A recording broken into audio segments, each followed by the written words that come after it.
Gracias, presidente en funciones. Muy buenas tardes para todas y todos. Vamos a esperar que el cansancio no nos traicione. Bueno, estamos aquí ahora este día sábado 30 de mayo, después de un intenso esfuerzo de 6 días de un diálogo profundo. Lo que ahora vamos a aprobar tiene la base y es producto del primer diálogo que hemos tenido con el Ejecutivo desde que está en el poder. Un diálogo que muchos y muchas lo hicimos de una manera entregada, de una manera correcta, de una manera transparente, porque consideramos que esa es la única manera de poder entendernos entre los salvadoreños y las salvadoreñas. Sin duda alguna, esto ha marcado un antes y un después, porque por primera vez en la historia, este nivel de diálogos no se construye en casa presidencial, porque por primera vez en la historia, este nivel de entendimiento lo construimos ante el público y ante la población salvadoreña. Y quizá por eso es que nos costó tanto y por eso es que ahora estemos aquí, solo una parte de los interesados para que el país salga. Sin duda alguna, si se hubiera negociado de otra manera, los resultados fueran diferentes. Producto de esto, entonces, estamos queriendo tener esta noche y aprobar, ya el dictamen ha sido presentado al Pleno, una ley que a nuestro juicio como grupo parlamentario del FMLN es una ley muy completa y que ha cumplido parámetros importantes, iniciando por la Constitución de la República, que somos unos fieles respetuosos en relación al poder que nos da nuestra Carta Magna, que es la Constitución. Pero además hemos tomado insumos importantes de la CIDH en relación a sus últimos instrumentos relacionados al tema de la pandemia y de cómo actuar ante esta pandemia del COVID-19 que está afectando no solo a El Salvador, sino a nivel del mundo. Y por supuesto no podíamos dejar de legislar el tema de no sobrepasar las resoluciones dictadas por la Sala de lo Constitucional, producto de amparos y habeas corpus de personas que hicieron ese mecanismo o asistieron a ese mecanismo, producto de esta cuarentena o de este momento difícil que está viviendo El Salvador.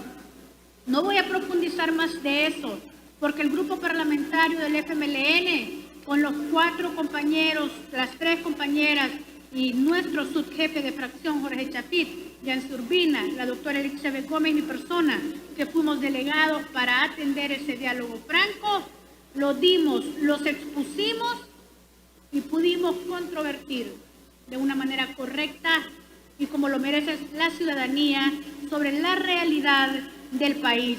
Y creo que mucha gente después de esto abrió los ojos. Por eso es que celebro que haya sido de esta manera pública, a iniciativa de la Asamblea Legislativa, e invito que así se sigan construyendo este tipo de diálogos de cara y de frente a la ciudadanía. Esta ley que vamos a aprobar tiene 3 elementos fundamentales y que rigen el accionar. 1, el tema de reconocer la emergencia en la que estamos y a la cual también ya la Organización Mundial de la Salud se ha definido. Segundo, el tema de ámbito de salud y sanidad que regula parte importante de la ley.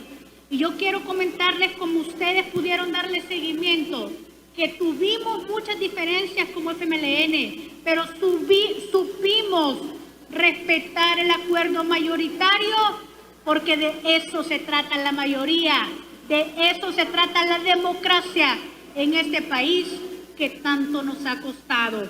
Un diálogo con querer imponer no es diálogo.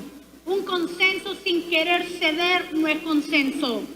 Estuvimos abiertos, discutimos mucho, propusimos, retrocedimos, avanzamos, llegamos a un punto neutro y logramos construir. Y fíjense ustedes que esta ley contempla un tema de salud y sanidad de lo más importante y de lo más completo, casi en un 99% aprobado por el ministro. ¿Qué les quiero decir con esto? El problema no fue esto de la ley. El problema es otro tema fundamental que voy a tratar de explicar más adelante, en donde no nos pudimos poner de acuerdo. Hablamos de reconocer el tema de la emergencia y de saber que tenemos que actuar para ello. Pero en este país, aparte de la emergencia sanitaria, tenemos una emergencia alimentaria. La gente se está muriendo de hambre. Y quien no lo quiera ver es porque no sabe qué es sacar sus banderas blancas a esta hora bajo la lluvia, producto de la desesperación de no tener comida. ¿Y cómo lo va a saber si este presidente de la República no visita el territorio? No sabe cómo vive la gente pobre, no sabe que vive del día al día, no sabe que no solo son 15 días lo que se está pidiendo, sino que llevan más de 70 días encerradas en su casa sin una ayuda real del gobierno. Yo creo que es importante reconocerlo, porque fíjense ustedes, recibimos al ministro, a quien le agradezco porque pudimos compartir muchas cosas y logramos llegar a muchos acuerdos, y al equipo de gobierno que participó. Y ese día el ministro nos dijo que a partir de ese día necesitaba científicamente nada más 15 días contados a partir del lunes, científicamente, y que con esos 15 días, dijo alguien del Ejecutivo, se iba a eliminar el COVID en El Salvador. Eso lo volvió a decir el martes, que científicamente necesitaba los 15 días a partir del martes y que con eso terminaba. Eso lo volvió a decir el miércoles, eso lo volvió a decir el jueves, eso lo volvió a decir el viernes y eso lo volvieron a decir ahora. O sea que si nosotros contamos los 15 días que ellos solicitaron, ya transcurrieron 6, porque la gente no ha roto su cuarentena. La gente sigue muy responsablemente en su casa. Y vaya pues, ¿cómo va a salir si hasta el transporte público ha sido suspendido cuando el 80% de la población salvadoreña hace uso de él para poder cubrir las actividades que responsablemente le toca, de comprar su comida y de ir por su medicina? Fíjense que hemos regulado el tema de los centros de cuarentena, ordenadas las pruebas en eso. Pero yo también creo que es importante que estamos haciendo un esfuerzo real.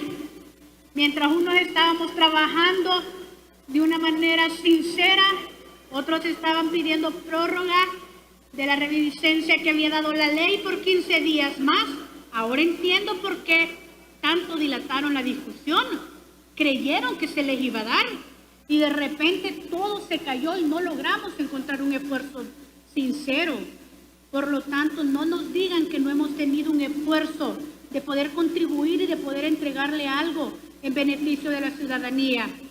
Fíjense, ¿qué pasa? Hay un anuncio de veto de una ley en el cual el 70-80% estuvo de acuerdo el Ejecutivo, porque hay temas fundamentales en los cuales no nos pudimos poner de acuerdo. Transparencia de los fondos y manejo del dinero que es del pueblo salvadoreño. 2 días de discusión, 2 días de intenso diálogo, debate en relación de cumplir la ley de acceso a la información, en dar los informes, en dar cuentas. Es impresionante en lo que nos tardamos en la ley. No fue el tema sanitario, porque eso lo resolvimos en los primeros 2 días, porque coincidimos y le hemos dado la herramienta. Presidente, si usted veta esta ley, usted se hace responsable de que El Salvador no tenga un marco jurídico que le permita atender esta pandemia. Presidente, si usted veta esta ley, le va a imposibilitar a los salvadoreños y a las salvadoreñas que no tengan una prórroga más por 1 mes para poder alargar o para poder posponer los pagos de agua, de luz, de telefonía y de los otros servicios que le estamos garantizando. Presidente, si usted veta esta ley de la cual nosotros hemos estado hablando, seguirá dejando sin garantías a los varados que están esperando por el regreso oportuno y digno que se merecen por ser salvadoreños y salvadoreñas. Presidente, si usted veta esta ley, se estará negando a darle a los salvadoreños y a las salvadoreñas el tema de un tema importante que nosotros hicimos aquí, que tiene que ver con el tema de garantizar fundamentalmente el tema de los recursos para el subsidio de los pequeños, de los trabajadores de las pequeñas, medianas y microempresas en este país. Le hemos inyectado en esta ley, que esperamos que no vete el presidente, los recursos financieros para que le paguen a usted, que no le pudo pagar el pequeño empresario, el micro, el mediano, porque tampoco tiene capacidad. Hemos inyectado el recurso suficiente para que usted tenga su salario. Pero si esta ley es vetada, el presidente lo que está haciendo es dejarlo sin ese recurso que la Asamblea Legislativa ha aprobado dentro de los 2.000 millones, más los 1.000 de los 3.000 millones, que una parte importante iba para eso. Fíjense lo grave que está pasando aquí. Presidente, la vida de los salvadoreños no es un capricho, no es un ego personal, no juegue con ello. Tengamos diferencias nosotros como funcionarios públicos, pero póngase serio en enfrentar esta crisis que tanto requiere El Salvador. Dejemos de improvisar, construyamos en conjunto, trabajemos, propongamos. El grupo parlamentario del FMLN ha estado abierto y quiere decirle que seguimos abiertos para tender la mano y poder contribuir en lo que sea necesario en este país. El tema de las fases de la apertura económica, porque he escuchado a muchos de mis colegas aquí en este pleno legislativo haciendo aseveraciones y de lo que ni siquiera sabe que van a aprobar o votar en contra esta tarde. Lean la ley, no repitan. Fíjense, hay 2 grupos parlamentarios. Iniciando la reunión de la Comisión Política, nos dijeron, sin discusión alguna, tenemos los mismos puntos que tiene el gobierno, que pide el gobierno, y si no nos lo dan, es todo o nada, y ni siquiera firmamos el dictamen y nos retiramos. Wow, dice uno. Dios mío, eso es el acuerdo, ese es el consenso. Con chantaje no se construye democracia. Estamos dispuestos a contribuir, a abrir, a debatir. Nos hemos movido en tantas fechas, en tantas propuestas, 6 propuestas al equipo de gobierno para la apertura de la primera fase del sector económico, y ninguna la aceptó porque dijeron que eran 15 días de un tema científico que a esta hora tuviera 6 días, pero todos los días que corrían eran 15 días a partir de eso. La apertura de la fase económica, ¿qué es lo que nos ha puesto en discusión? Ojo, amigo y amiga que me esté escuchando, no es el tema de la apertura en general de la vida productiva del país. Esta ley contempla 4 fases que son las mismas que propuso INCAE y son las mismas condiciones que propuso el gobierno. Claro, presidente, los empresarios con los que usted se reúne no se están muriendo de hambre, porque por cierto, todos los negocios de ellos siguen abriendo o siguen trabajando en este país. Los empresarios con los que nosotros nos reunimos y a quien le recibimos órdenes, que es el mercero del Puerto de la Libertad, que es el minutero, que es la empleada doméstica, que es el micro, el pequeño, de esos que el grupo parlamentario recibe órdenes, sí se está muriendo de hambre y no aguanta más a fechas que no son fechas verdaderamente serias y en base a un plan. Y podrá decir lo que quiera, podrán repetir, pero no somos nosotros los que nos hemos reunido con quien tiene la concentración de más del 70% de las riquezas en El Salvador. Seamos serios. Para descalificar, todo puede suceder. Espero, va a cumplir un año ya, que algún día pueda tener una actitud constructiva de cara por El Salvador. Le invito a que dialoguemos, a que hablamos, a que construyamos. Por eso es que nosotros hemos estado de acuerdo que la apertura de la primera fase, que son 4 fases, que entre las 4 fases van a durar 120 días, o sea, es decir, no es cierto que el 8 de junio va a salir toda la gente.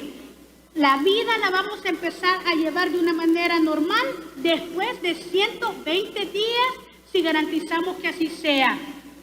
Pero a partir del 8 de junio, lo que queremos decirle es a usted, amigo trabajador de cuenta propia, es a usted, señora de los mercados, es a usted, vendedor informal, que queremos iniciar con un plan organizado para que podamos combinar la pandemia, como muy bien lo dice la Organización Mundial de la Salud. El confinamiento no sirve para los países pobres porque la gente vive de lo que trabaja día a día. Pero como no conocemos el territorio, no conocemos la realidad salvadoreña, es fácil venir a decir otro tipo de cosas aquí. Yo, colegas diputados y diputadas, puedo decir muchas cosas porque nos concentramos y nos entregamos en una ley que fuera en beneficio de la ciudadanía. Pero aquí han habido temas en los cuales el FMLN no va a ceder y no estamos dispuestos a ceder. ¿Cuáles es? Fíjense ustedes, el tema por lo que no nos pudimos poner de acuerdo, por lo que el presidente dice que estamos respondiendo a otros intereses.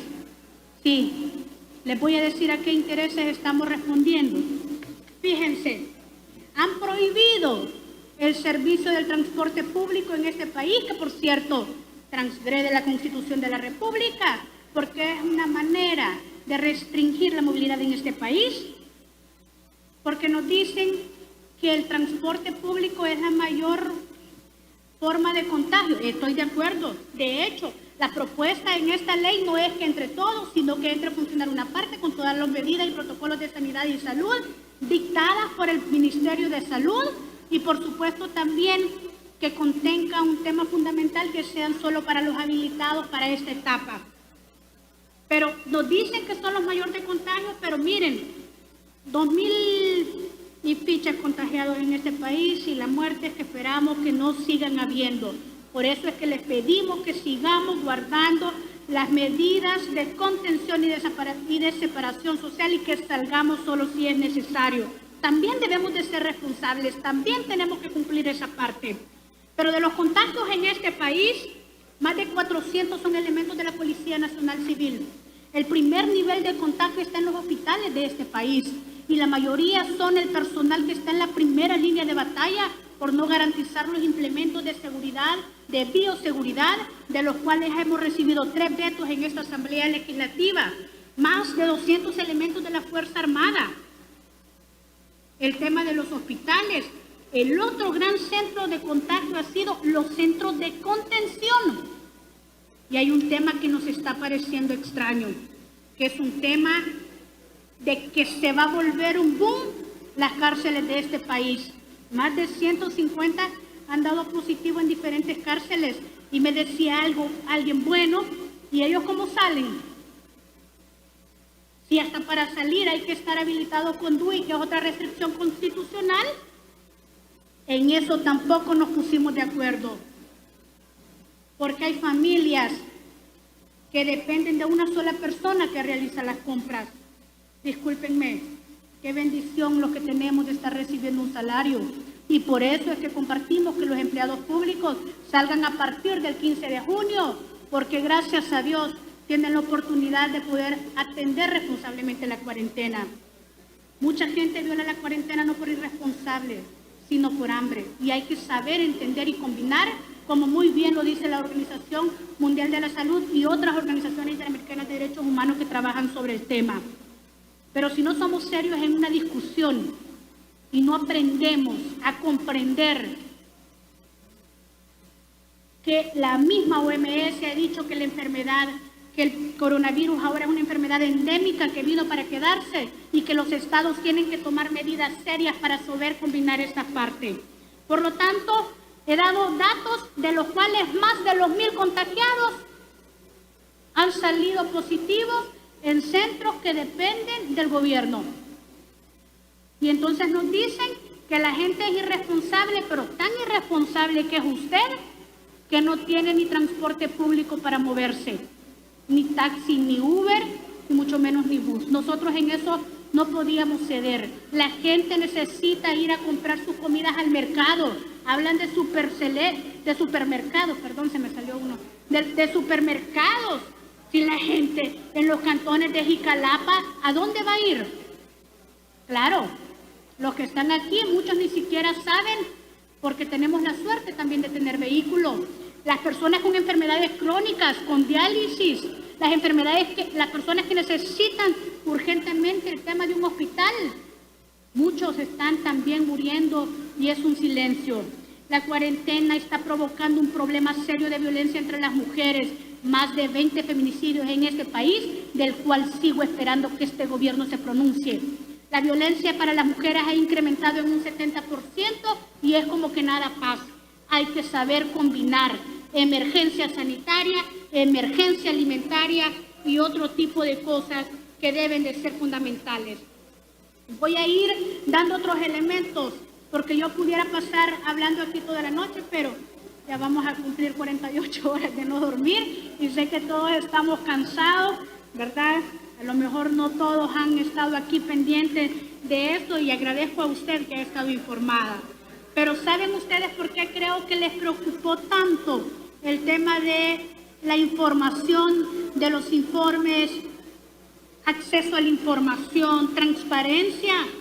Porque de los pocos elementos que ha dado la Corte de Cuentas de la República, nos dice que hay más de 30 millones de dólares destinadas a la familia de los $300 que nosotros muy honestamente aprobamos, que no saben a dónde han ido a parar.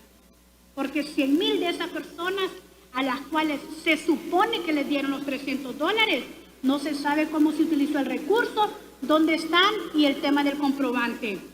Sí, sin duda alguna. El tema del hospital del Cisco, por cierto, ahí anda un video que ustedes lo pueden ver, en el cual no llevan el 30% de construcción. Varios meses después nos dijeron que iba a costar $70 millones y ahora lleva un módico precio de más de $100 millones. ¿Y saben qué es lo peor? Que lo han determinado como un hospital temporal. El tema de las donaciones, dice la Corte de Cuentas, sigue sin identificarse. Del 100% de las compras que este gobierno ha hecho en este país, me decía la diputada Yancy Urbina, que casi el 67% lo ha hecho agricultura. Ahora entendemos la entrega de los paquetes politizados. Ahora lo entiendo. Y el resto, para llegar al 80%, lo ha hecho obras públicas. Y solo el 11% de las compras van destinadas al tema de salud. ¿A dónde está la emergencia sanitaria? Discúlpenme, queremos contribuir, pero con la vida, con la salud y con el dinero del pueblo salvadoreño no se puede jugar. Y el FMLN vamos a estar trabajando por tratar de garantizar eso. Presidente, le entregamos esta ley Anoche nos mandó vetada la que aprobamos y la que fue base de discusión para esto. Decidimos trabajar en conjunto con su equipo, creyendo en el diálogo franco, honesto, pero ahora queda en sus manos la salud y la vida del pueblo salvadoreño. Queda en sus manos que estos beneficios no puedan ser dados porque usted, por un capricho político, sin antes de leer esta ley, ha anunciado un veto. Presidente, hablemos por el bien del pueblo salvadoreño. Con la fuerza no se construye democracia. No podíamos aprobar una ley en la cual venía una de sus propuestas, en la cual uno de sus artículos venía que tenía responsabilidad penal si incumplía cuarentena. Responsabilidad penal, muy bien, responsabilidad penal, incumplimiento de cuarentena, delito igual cárcel.